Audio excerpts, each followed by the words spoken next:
Press conference करके चुनाव आयोग पर वोट चोरी का आरोप, उसके बाद कर्नाटक में वोट अधिकार रैली निकालने के बाद आज राहुल गांधी के नेतृत्व में इंडिया ब्लॉक के सभी सांसद संसद भवन से लेकर चुनाव आयोग तक मार्च करने के लिए संसद के मकर द्वार से निकले।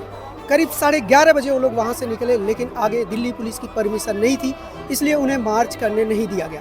संसद भवन से करीब 100 मीटर दूर दिल्ली पुलिस ने भारी बैरिकेडिंग करके पहले से ही पूरा इंतजाम कर लिया था। मीडिया को भी बैरिकेडिंग के पहले रोक लिया गया था और किसी को भी अंदर जाने की इजाज़त नहीं थी। जब इंडिया ब्लॉक के सांसद, जिसमें राहुल गांधी भी मौजूद थे, अखिलेश यादव मौजूद थे, धर्मेंद्र यादव थे, प्रियंका गांधी थी, महुआ मोइत्रा थी, ये सारे लोग पार्लियामेंट से मार्च करते हुए चुनाव आयोग के लिए निकले, तो ये मेरे पीछे आप जो बैरिकेडिंग देख रहे हैं, यहाँ पर उन्हें रोक लिया गया। भारी पुलिस बल यहाँ पर तैनात थी और जैसे ही उन्हें रोका गया, प्रियंका गांधी आगे थी, एक तरफ राहुल गांधी थे। तो प्रियंका गांधी के साथ में महुआ मोइत्रा थी और बाकी महिला सांसद थी, जो इस पीछे वाली बैरिकेडिंग पर चढ़ गई और नारे लगाने लगी, वोट चोर, गद्दी चोर।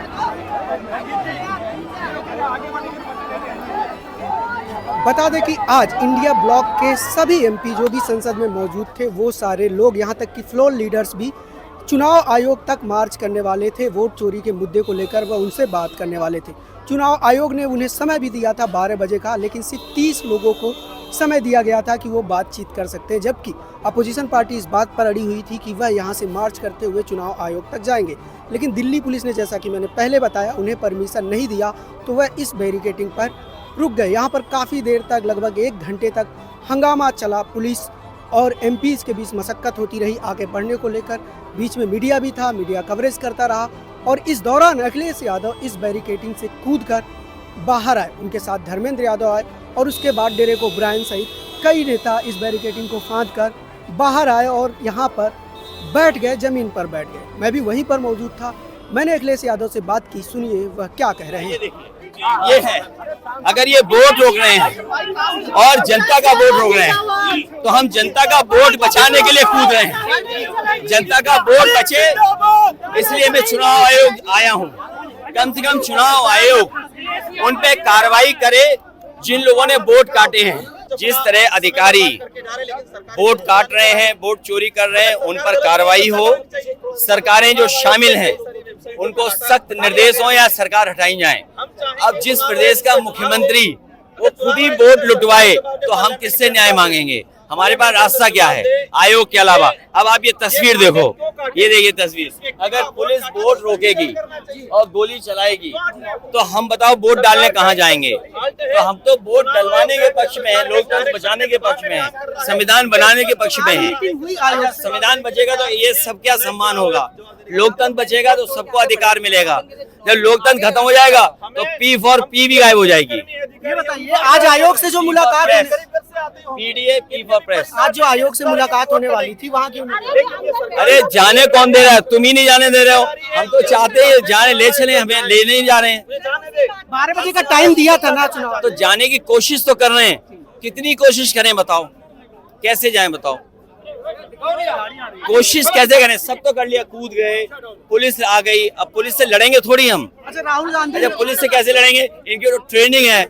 मैंने खुद 18,000 वोट डिलीटेड विद एफिडेविट मैंने दिया है चुनाव आयोग को, एक भी अधिकारी पे कार्रवाई नहीं हुई। मैं ये चाहता हूं कि 18,000 से ज्यादा यूपी में वोट कटे थे डिलीटेड, एक ही अभी आंकड़ा निकाला है, तो उन पे कार्रवाई हो जाए। अधिकारियों पे, डीएम पे कार्रवाई हो जाए, एसडीएम पे कार्रवाई हो जाए, और छोटे अधिकारियों पे कार्रवाई नहीं हो, डीएम पे कार्रवाई हो, उनको सस्पेंड किया जाए। चुनाव आयोग उन्हें टर्मिनेट करने की सिफारिश करे सरकार को। अगर एक डीएम को टर्मिनेट कर दे दिल्ली की सरकार, तो एक भी वोट नहीं कटेगा। जिस दिन से देश के अंदर चुनाव आयोग ने वोट काटने का, मतलब आम गरीब जनता का, दलित पिछड़े आदिवासियों का वोट छीनने का जो काम किया है, उस दिन से मेंबर ऑफ पार्लियामेंट होने के नाते में और सारे इंडिया अलायंस के लोग सदन में डिमांड कर रहे हैं कि चर्चा कराई जाए कि चुनाव आयोग जो वोट छीनने का काम कर रहा है वो कितना सही है, कितना गलत है।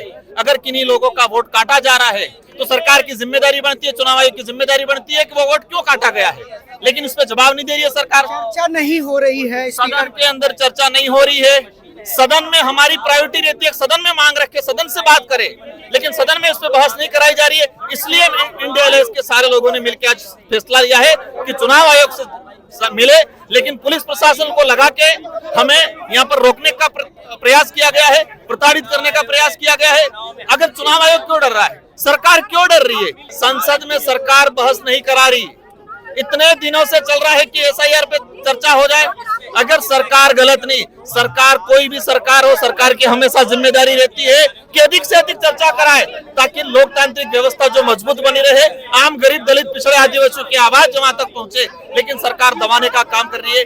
हमारी जो मांग है कि देश के अंदर अशिक्षित समाज, विशेषकर जो आदिवासी समुदाय, दलित पिछड़ों का जो वोट काटने का जो काम कर रहे हैं, गरीब लोगों का जो वोट काटने का जो काम किया जा रहा है, सरकार इस पे जवाब दे या चुनाव आयोग अपनी मनमानी करना बंद करे। जो आज यहाँ पर जो कुछ भी हुआ, यहाँ पर पुलिस ने रोक लिया, फिर कुछ सांसदों को डिटेन किया गया। चुनाव आयोग का जैसे बार बार कहा जा रहा है कि 30 ही लोगों की परमिशन थी, उसके बावजूद नहीं, 30 लोग की परमिशन किस आधार पर, किसने उनको चूज करने का ये वो दिया? हम लोग जो जनप्रतिनिधि बनकर आते हैं, जनता का वोट लेकर आते हैं, उनको आप डिसाइड करेंगे कौन आपसे मिल सकता है। मैं नहीं मानती हूँ हमारा इलेक्शन कमीशन का ऑफिस इतना छोटा है कि वो 100 सांसदों को ना ले पाए। 100, 150, 200 जो भी सांसद थे, बड़ा इलेक्शन कमीशन है, बड़ा देश है, बड़ी उनकी जिम्मेदारी है, तो इतने लोगों को तो आप कर ही सकते थे। जो कटनी छटनी के काम कर रहे हैं वो दिखा रहा है कि जवाबदेही से बचने का काम हो रहा है। ये जो एफिडेविट की बात चल रही है कि चुनाव आयोग ने राहुल गांधी से कहा है कि आप एफिडेविट दे दीजिए अगर आपको अपने आरोप सही। भाई साहब, शुरुआत ये की थी हमें प्रूफ दे दीजिए, प्रूफ दिया तो कहते हैं एफिडेविट दे दीजिए। एफिडेविट देंगे, कहेंगे सारे एमपीज का हस्ताक्षर लेकर आओ, एमपीज का हस्ताक्षर लेंगे, फिर कहेंगे एमएलएज का लेकर आओ, फिर कहेंगे जाओ वोटर्स का लेकर आओ। इनकी मांग ही खत्म नहीं हो रही है। सवाल आप पे गंभीर लगे हैं, आप ही के डेटा से लगे हैं, आप ही के इन्वेस्टिगेशन जो मीडिया को करना चाहिए था वो इन्वेस्टिगेशन विपक्ष अगर तुम्हें दे रहा है तो जवाब दो ना। प्रोसेस में जो प्रॉब्लम्स हैं उसका जवाब दो, अगर प्रॉब्लम्स नहीं है उसका भी जवाब दो। अच्छा, जब बात ही करनी थी चुनाव आयोग से तो 30 लोगों का अगर वो डेलीगेशन कह रहे हैं तो 30 लोगों को डेलीगेशन क्यों नहीं कर सकता था? बात सबको क्यों जाना? नहीं, क्यों election commission of India decide करेगा कि कौन से सांसद आ सकते हैं, कौन से सांसद नहीं आ सकते हैं?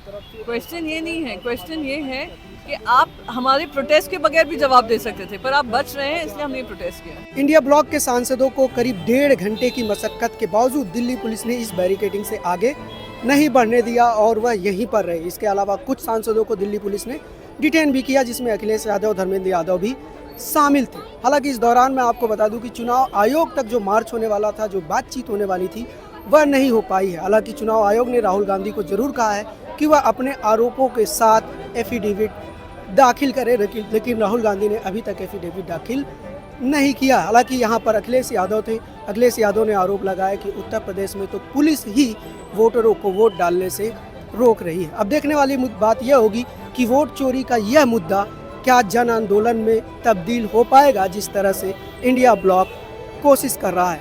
और अभी बिहार में एसआईआर चल रहा है, वहाँ भी वोटर लिस्ट को लेकर बहुत बड़ा मुद्दा चल रहा है, जहाँ पर कई लोगों के नाम वोटर लिस्ट से कट गए हैं और कई लोग एक ही पते पर रजिस्टर्ड हैं। यानी कि वोटर लिस्ट का यह मुद्दा धीरे धीरे देशव्यापी हो रहा है। लेकिन बड़ी बात यही होगी यह देखना कि क्या इंडिया ब्लॉक इसको देशव्यापी जन आंदोलन में तब्दील कर पाता है या नहीं, या जनता इससे कितनी जुड़ पाती है। न्यूज़ लॉन्ड्री के लिए अनमोल प्रीतम, संसद भवन, दिल्ली। आपको उन मीडिया संस्थानों को समर्थन देना होगा जो सरकारी विज्ञापनों पर निर्भर नहीं है। न्यूज़ लॉन्ड्री ऐसा ही मीडिया प्लेटफॉर्म है। हम किसी से विज्ञापन नहीं लेते। न्यूज़ लॉन्ड्री को सब्सक्राइब करने के लिए newslaundry.com/subscription पर जाएं और अपने मन मुताबिक राशि चुनें। न्यूज़ लॉन्ड्री को सब्सक्राइब करें और गर्व से कहें, मेरे खर्च पर आज़ाद हैं खबरें।